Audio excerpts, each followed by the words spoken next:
Alisa Starr, Alisa Starr. Rubber mouth, breathtaking, so bizarre. Alisa Starr, Alisa Starr.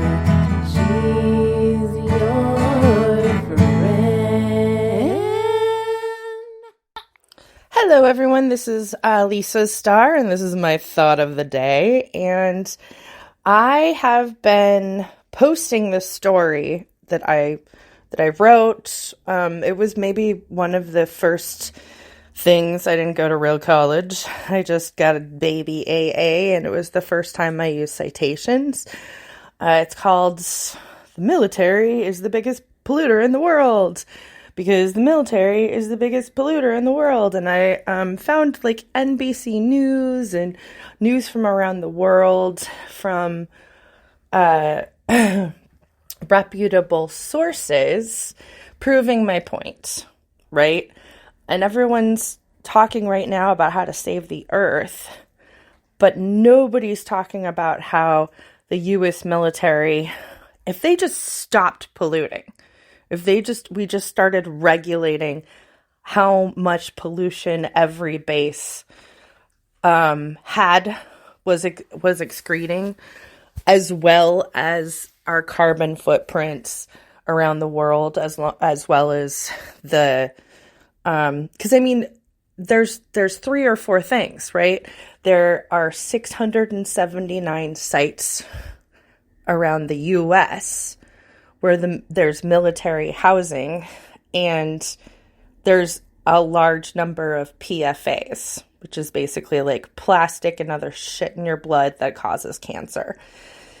You can find a map of that. I'll leave a link for you. But basically, I constructed this story out of several, like I said, reputable sources about how the military is fucking up our planet. And like I said, if they just stopped right now, I think we could reach some other planetary goals. I think it would buy us a couple more years. But if they actively undid some of the things, some of the ways they're poisoning the environment, and it's full tilt. It's like they poison the bases. I just said they poison the water, they poison the air, they poison they use too much gas. But they also they blow shit up in the fucking ocean. You know, there are so many nuclear bombs we've just left under there.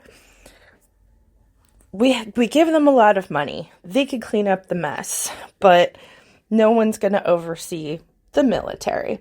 So I've been really frustrated because usually when I say incendiary things like this, usually when I post something that I think is outlandish, you know, it's not just my sexual stuff. I'll post something else that's controversial, something other, you know, politically or, you know, about celebrities that are rapey. And like, I say a lot of dramatic things a lot of the time, right? And I post them on Twitter, I post them on Facebook, Instagram, TikTok, whatever, right? They get at least a little bit of attention. I did a thing where I posted this with all the links to 200 people the other day. Not one word, not one like, not one retweet. Like I've sent these links personally to journalists asking them to address this when they're talking about climate change, because everyone's talking about it right now, but nobody's talking about the biggest, most important thing. So then I was really upset about it, and I was like, I can't understand why I'm not getting any fucking traction with this. It's a big fucking story that everyone's just ignoring. And she was like, what do you think would happen to them if they went and talked about how fucked up the U.S. military is? What do you think would happen to that newscaster, people, or even to the people who own the paper that printed it? She's like, what? Why do you think they could be afraid to tell that story? and I was like, oh, I guess you're right. I guess it is kind of like a big deal. I guess I guess this is the kind of thing maybe people get sniped for. I don't know. I don't know why anyone would want to really snipe me. But I hung up the phone with her and I thought about it.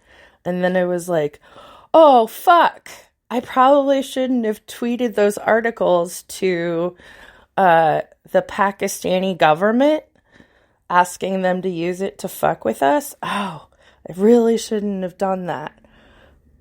and then I'm such a white lady. Instead of worrying that somebody's gonna knock down my door, I was just like, well, now I know the NSA is probably watching and listening to me, which in and of itself kind of makes me feel good. I was always kind of bummed that I didn't have my own reality show, but I do now.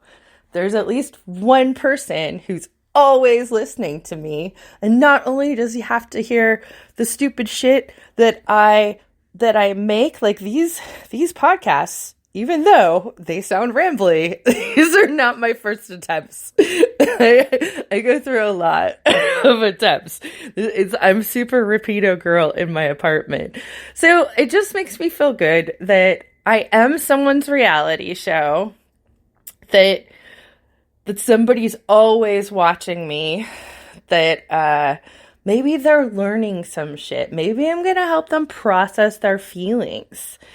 You know, maybe I can help them with their boundaries, or they can feel superior to me because they live better. It doesn't matter. Just knowing that I'm having an impact on that NSA agent's world makes me feel good. Hi, I assume you're a dude, because this is creepy and only dudes do that kind of work. I know, I'm a sexist. I also thought about how that NSA agent, I'm going to give him a name, has had to sit through every one of my horrible shits, of my diarrhea and my constipation, all of it. You know, he's probably been there for the last year, right? I've been trying to send people this story. I think this is not the first time I've actually tweeted to the government of Pakistan. He's been with me for a while. So I'm pretty sure that he remembers the weekend I had diarrhea every 15 minutes.